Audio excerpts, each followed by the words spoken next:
देख रहे हैं प्रवासी संदेश। यहाँ की जो एमएलए मैडम है, उन्होंने बुलडोजर चलाने वाले इंजीनियर के ऊपर हमला किया था, उनके कान के नीचे आवाज़ निकाली। लेकिन जो पिछले 2-3-4 दिनों से गरीबों के झोपड़ों के ऊपर बुलडोजर चल रही है, तभी आपकी एमएलए कहाँ है? और अभी गरीब जब उद्ध्वस्त हो रहा है तभी एमएलए किधर है? इसका मतलब यहाँ की एमएलए जो है वो सिर्फ ड्रामेबाज है, ड्रामा कर रही थी।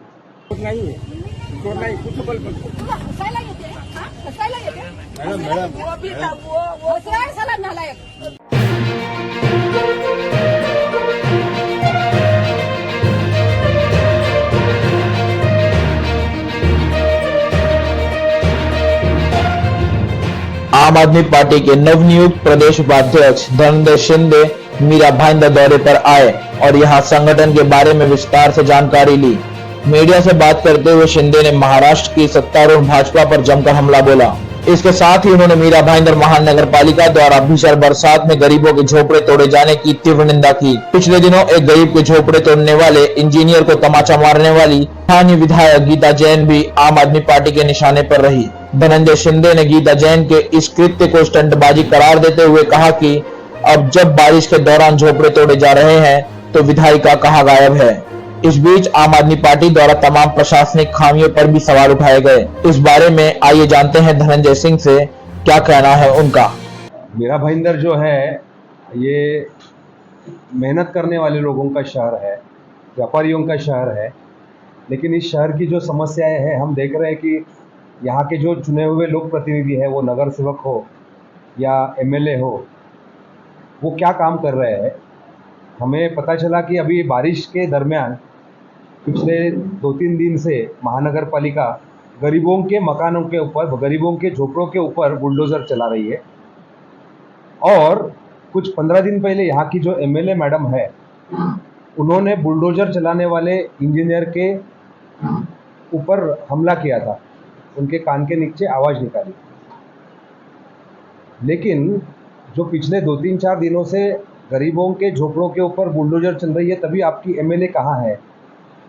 इसका मतलब ये है, जिन इंजीनियरों के ऊपर उन्होंने मारा था, उन्होंने, आपको पता है आगे क्या हो गया? उन्होंने पुलिस को लिख के दिया कि ऐसा कुछ हुआ नहीं, हम एफआईआर दर्ज होता है। और अभी गरीब जब उद्ध्वस्त हो रहा है तभी एमएलए किधर है? इसका मतलब यहाँ की एमएलए जो है वो सिर्फ ड्रामेबाज है, ड्रामा कर रही थी। और उसके ड्रामेबाजी का पर्दाफाश करने के लिए हम आज मीरा भाईंदर में आए हैं, क्योंकि गरीबों का नाम का इस्तेमाल करके राजनीति करना, राजनीति करके सत्ता में आना, सत्ता में आने के बाद में भ्रष्टाचार करना, एक पार्टी के साथ सत्ता में जाना। पहले वो महाविकास आघाड़ी में थी, अभी वो भाजपा के साथ में चली गई, फिर वापस अभी चुन के नहीं आएंगे, इसलिए ऐसे ड्रामेबाज करना, इससे मीरा भाईंदर की जनता बहुत परेशान हो गई है। और ये तमाशा हमें नामंजूर है। इसलिए आम आदमी पार्टी महानगर पालिका को विनंती करती है कि कायदे के अनुसार, नोटिफिकेशन के अनुसार गरीबों के झोपड़े, बारिश शुरू हुआ है तो आप तोड़ नहीं सकते, कृपया करके ये कृति बंद करिए, नहीं तो हमें गांधी जी के सोच के हिसाब से वहाँ पे आके अहिंसात्मक आंदोलन करना पड़ेगा, घटनात्मक मार्ग से। बाकी ये नौटंकी करने वाले एमएलए और उनके जो भाजपा के जो नेता हैं, उनका हम कड़ी शब्दों में निंदा भी करते हैं, क्योंकि ये नौटंकी नहीं चलेगी। गरीब के जख्म के ऊपर लाल मिर्ची डालने जैसी ये उनकी कृति। आम आदमी पार्टी मीरा भाईंदर जो है 2017 में यहाँ के कार्यकर्ताओं ने एक पैनल बना के चुनाव लड़ा था। 2019 में भी हमने एमएलए चुनाव में हमारे नरेंद्र भंभवानी जी चुनाव लड़े थे। और यहाँ पे जो जुड़े हुए हमारी लीडरशिप टीम है, जो करीब 100 से भी ज़्यादा लीडर्स लोग हैं, वो अनुभवी लोग हैं, पार्टी से 10 साल से भी ज़्यादा जुड़े हुए हैं, और जिन्होंने दिल्ली में काम किया है, पंजाब में काम किया, गुजरात में काम किया, गोवा में काम किया, कर्नाटका में काम किया है। और महाराष्ट्र के इतिहास में कन्वेंस के मुद्दे पे मीरा भाईंदर के टीम ने जो काम किया है वो कोई भी पार्टी में करने की हिम्मत नहीं हुई है। ये बहुत बड़ी उपलब्धि है। और मीरा भाईंदर की सोसाइटी में रहने वाले जो लोग हैं, उनका दर्द जो है वो आम आदमी पार्टी समझ सकती है, और आम आदमी पार्टी ईमानदारी से मेहनत कर रही है। ये सोच जो है उसकी वजह से मीरा भाईंदर की जनता हमारे साथ में है। दूसरा इंपॉर्टेंट मुद्दा यह है कि यहाँ की जो गरीब जनता है, देखो ना, जैसे इंजीनियर को झापड़ मारना, ड्रामा करना, माइलेज देना और ऐसे दिखाना कि हम गरीबों के मसीहा है। कौन सा धर्म सिखाता है हिंसा का प्रयोग करना? और एज पर द लॉ सरकारी अधिकारियों के ऊपर आप जब हमला करते हो तो सीधा उठा के जेल में जाना चाहिए। कहाँ पे है वो जो व्यक्ति जो एमएलए है? उन्होंने तो इंजीनियर के ऊपर भी दबाव डाल के एफआईआर वापस करवा ली। तो एक बात बताओ आपको, दिल्ली में जब 2013 में सरकार है आम आदमी पार्टी की 49 दिन के लिए, किसको चुन के दिया था मालूम है हमने? हाउसवाइफ, 25 साल का बच्चा जिसका एजुकेशन कंप्लीट हुआ है, मजदूर का बच्चा। बल्कि पंजाब में अभी वहाँ के जो उस वक्त के जो कांग्रेस के सीएम थे चन्नी जी, उनको हराने वाला एक लड़का जो है ना, मोबाइल शॉप रिपेयर का काम करता है। मोबाइल शॉप में उसके माँ जो है वो एक स्कूल में काम करती है, पिताजी मजदूरी करते हैं। उसको क्या पता है? लेकिन आज के तारीख में पंजाब का आप देख रहे हो, 1 साल हो गया सरकार को पूरी। पंजाब में बिजली मुफ्त मिल रही है, आरोग्य व्यवस्था सुधर रही है, करप्शन कम हुआ है, सरकार का रेवेन्यूज बढ़ रहा है। ऐसी स्थिति, आपको पता होगा कि महाराष्ट्र भूमि छत्रपति शिवाजी महाराज की भूमि है। शिवाजी महाराज के वक्त भी 350 साल जैसे अभी जो भाजपा अत्याचार कर रही है ना, वैसे ही अत्याचार उस वक्त भी हो रहे थे। छत्रपति ने क्या किया, सभी जात और धर्म के लोगों में से जो अच्छे लोग हैं, जिसको हम आम आदमी कहते हैं, मराठी में उसको रैयत कहते हैं, ऐसे लोगों को साथ में लेके उनको अधिकार दिए और उन्होंने ईमानदारी से स्वराज्य की स्थापना की। जो इतिहास है 350 साल के बाद में भी लोग ये कर रहे हैं। मुख्यमंत्री अरविंद केजरीवाल जी, क्या पॉलिटिकल बैकग्राउंड था? कुछ भी नहीं था। आज दिल्ली का एजुकेशन का मॉडल, दिल्ली का डेवलपमेंट का मॉडल बाकी राज्य कॉपी कर रहे हैं, मोदी जी भी कॉपी कर रहे हैं। कौन है हम लोग? हमारा क्या बैकग्राउंड है? इस देश की जनता जो है ये ईमानदार जनता है, इतिहास है इस देश को। ये मीरा भाईंदर हमेशा केंद्र बिंदु बना रहते राजनीतिक गलियारों का। आने वाले चुनाव में आम आदमी पार्टी कैसे देखती है? आम आदमी पार्टी के लिए मीरा भाईंदर की जमीन जो है बहुत ही अच्छी जमीन है, उपजाऊ जमीन बनी है, क्योंकि इन ईमानदार लीडरों ने, कार्यकर्ताओं ने बहुत अच्छा काम किया है। और अभी आम आदमी पार्टी को महाराष्ट्र में गोपाल इटालिया जी, जिन्होंने गुजरात में मोदी जी और शाह जी की जो राज्य है वहाँ पे 14% वोट लाके दिया पार्टी को, 5 एमएलए चुन के आए, सूरत में विपक्ष का दर्जा मिला, वही हमारे महाराष्ट्र के मार्गदर्शक है। तो मीरा भाईंदर जो है वो हमारे लिए बहुत ही पॉजिटिव शहर है और हमें कॉन्फिडेंट है कि यहाँ पे आम आदमी पार्टी का अच्छा प्रदर्शन होगा। अभी महाराष्ट्र प्रदेश में बीजेपी में कुछ शिवसैनिक गए, एनसीपी तोड़ के गए, इसको आप कैसे देखते हैं? हम इसको हॉर्स ट्रेडिंग ऐसा क्या कहते हैं, या हरियाणा में आयाराम गयाराम की एक संस्कृति बनाई थी कि कोई भी आओ कोई भी जाओ। आपको एक बात बताऊं क्या, अल्टीमेटली पार्टी मतलब क्या होती है? पार्टी मतलब पार्टी का कार्यकर्ता होता है, सैनिक होता है ना। सेना क्या होती है? देश की सेना क्या होती है? देश का सैनिक होता है, फौजी होता है। उसका अगर मनोबल टूट गया ना, इतिहास में आप देखें कि जिस सेना का मनोबल टूट गया है वो सेना युद्ध में हार चुकी है। इतिहास कहलाता है ना हमें ये। भारतीय जनता पक्ष की आज अवस्था वैसी है क्योंकि जिस पंतप्रधान नरेंद्र मोदी जी ने एनसीपी को क्या कहा था, नेचुरली करप्ट पार्टी। अभी 15 दिन पहले मोदी जी ने कहा था कि 70,000 करोड़ों का घोटाला करने हुए राष्ट्रवादी कांग्रेस, और 10 दिन के बाद में उसी पार्टी को साथ में लेके आप सरकार बनाते हो। इस देश की जनता को मूर्ख न समझिए। भाजपा वाले मूर्ख समझ रहे हैं। आज उनके कार्यकर्ताओं की बहुत बुरी अवस्था हुई है। उनके जो ईमानदार नेता है, कार्यकर्ता है, उनके बारे में हमें बहुत दया आती है, क्योंकि वो समाज में जाके, दोस्तों में जाके, रिलेटिव्स में जाके, आजू बाजू वालों में जाके चेहरा दिखाने के लायक नहीं हुए हैं। क्योंकि एक एक नमूने देखे ना आपके मीरा भाईंदर में, एमएलए नमूना है। पसंद है क्या ये? आप बताइए मुझे, कौन से बीजेपी के ईमानदार कट्टर कार्यकर्ता को पता है कि यार ऐसे नौटंकी करने वाले अपनी एमएलए है? दिल से उनका रिस्पेक्ट टूट गया है। सेंट्रल लीडरशिप, स्टेट लीडरशिप और लोकल लीडरशिप पे सब नमूने भरे हुए हैं। एक तो खुद के पार्टी के अंदर के अच्छे लोगों को बाजू किया और नए नमूनों को लेके आए हैं और वो ऐसे तमाशा कर रहे हैं। मतलब ये सर्कस बन गई है। और सर्कस क्या होता है? सिर्फ एंटरटेन होता है। सीरियस होता है क्या सर्कस में कुछ? तो ये सीरियस अल्टरनेटिव नहीं है। ये भारतीय जनता पक्ष के कार्यकर्ताओं को भी समझा है। इसीलिए पिछले कई दिनों से भाजपा का कार्यकर्ता, जो अच्छे कार्यकर्ता है हमारे दोस्त लोग, वो हमसे बात करने लगे, ज़्यादा फोन कॉल आने लगे। समझने वाले को इशारा काफ़ी होता है। तो आम आदमी पार्टी कुछ गठबंधन में सोची मेरा महाराष्ट्र में? आम आदमी पार्टी की अभी तक की भूमिका है, जैसे हमने पंजाब में अकेले में चुनाव लड़ा, गुजरात में अकेले में चुनाव लड़ा, वैसी भूमिका है। लेकिन गठबंधन के बारे में निर्णय जो है, ये निर्णय पार्टी का केंद्रीय स्तर पे होता है। लेकिन अगर गठबंधन लेने की बारी है तो क्या सोचते हैं किसको कौन सी पार्टी के साथ लेंगे? नहीं, ये निर्णय जो है ना, ये निर्णय सेंट्रल पीएसी जो होती है, पॉलिटिकल एडवाइजरी कमेटी, वो ये निर्णय लेती है, वो हमारे हाथ में नहीं होता। आम आदमी पार्टी युवाओं को क्या संदेश देना चाहती है? आम आदमी पार्टी युवाओं को ये संदेश देना चाहती है कि देखो, युवाओं के सामने समस्या 2 या 3 समस्याएं हैं। सबसे पहली समस्या जो है कि अच्छी शिक्षा नहीं मिलती। गरीब घर का लड़का है, उसको अगर डॉक्टर बनना है, वो बन सकता है क्या? यहाँ की व्यवस्था क्या? यहाँ सरकार ने 13 करोड़ की आबादी है, आपके मेरा भाईंदर में सरकारी अस्पताल कितने हैं बताइए मुझे?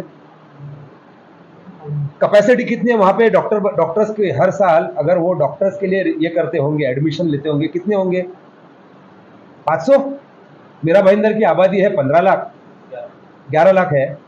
अगर यहाँ के 10,000 बच्चों को डॉक्टर बनने की इच्छा होगी, बनने को लगता है ना, हर माँ बाप का सपना होता है अपने बच्चे ने डॉक्टर बनना है, क्या वो बन सकता है यहाँ पे? मतलब उसको बाहर जाना पड़ेगा। गरीब बच्चे को बाहर भेज सकता है क्या? तो मुद्दा यही है कि यहाँ पे व्यवस्था जो है वो है नहीं। आम आदमी पार्टी ने दिल्ली में ऐसा मॉडल बनाया है जिसकी वजह से युवाओं के लिए हम वोकेशनल ट्रेनिंग कोर्सेज दे रहे हैं। जो युवा पढ़ा हुआ है उसको दिल्ली सरकार की ओर से शिक्षा के लिए पैसा दिया जा रहा है, फाइनेंस किया जा रहा है। और जो बच्चे जो सोचते हैं कि नहीं अभी शिक्षा बंद करना, तो उनको कैसे बिजनेसमैन बनाए या एंटरप्रेन्योर बनाए, उसके लिए दिल्ली सरकार ने कोर्सेज भी किए। महाराष्ट्र सरकार में क्या है, युवा क्या कुछ नहीं, युवाओं को सिर्फ उनको जिंदाबाद मुर्दाबाद बिरयानी खिलाओ, बाकी कुछ गलत चीज़ों का इस्तेमाल करके अपनी राजनीतिक मनीषा है वो पूरी करो, इस्तेमाल करो। तो भविष्य कुछ नहीं है। आम आदमी पार्टी युवाओं के लिए रोजगार निर्मित के लिए काम करेंगे। बेरोजगारी की समस्या बहुत बड़ी है। अभी हमने आरटीआई के जरिए जानकारी मंगवाई, सिर्फ महाराष्ट्र शासन में 3 लाख पद रिक्त है और पिछले 5 से 5.5 साल से राज्य सरकार ने वैकेंसीज भरी ही नहीं है। क्यों नहीं भरी है? एक जगह पे बोलते हैं सरकार की हमारे पास हमें नौकरियां तैयार करनी है, जो नौकरियां उपलब्ध है वो क्यों नहीं भरते हैं? तो युवाओं के लिए आम आदमी पार्टी, जो युवा पढ़े लिखे हैं उनके लिए भविष्य जो है वो आम आदमी पार्टी है। भारतीय जनता पक्ष तो हिस्ट्री बन जाएगी अगले 1 साल के बाद। अभी जैसे काशी विधान थोड़ा कार्रवाई की गया, आप नेता के ऊपर तो आरोप लगा रहे हैं, लेकिन आपका क्या योगदान है? हाँ, बहुत अच्छा सवाल पूछा आपने। कायदा क्या कहता है? बारिश के मौसम में कोई भी घर न टूटे।